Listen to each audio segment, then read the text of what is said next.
the Syrian government is on the verge of defeating the last of the ISIS forces backed by the United States and Saudi Arabia. However, as this is taking place, the US-controlled Kurds have decided to make a stand to cut off the Syrian government from the oil fields inside of its own country.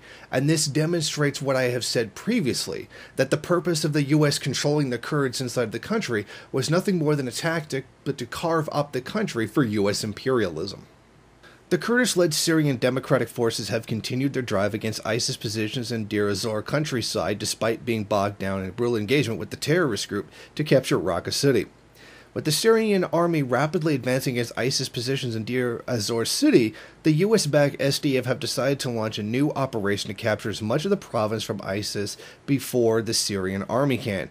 This has now put the US-backed forces within 15 kilometers from Deir ez-Zor city, but it is unlikely they will reach the city anytime soon as their supply lines must be made secure. Why the sudden push towards the Syrian government? Because the YPG are trying to capture the oil fields that are just across the river from the government forces. The US has all but officially given the word that they will not allow the Syrian government to take back its own land. As it is, the US is already attempting to stop the Syrian government from advancing too far within the borders of their own country, and they're using the so-called Syrian Democratic Forces and the Kurds in order to do so. Just across the river is the oil fields that belong to the people of Syria.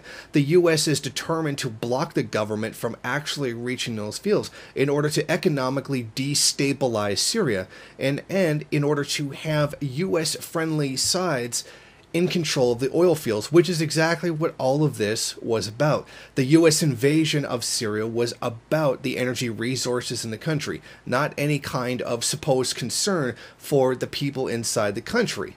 Now, this was why the US ended up funding these terrorist groups inside the country, including Al-Qaeda and ISIS. And what we see here is what third worldists had predicted.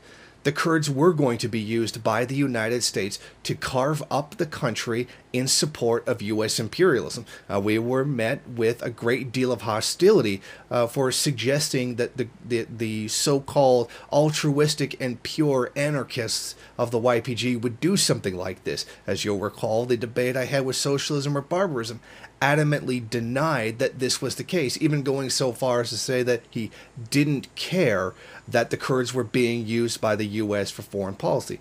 And now we see very clearly what is right before our very eyes.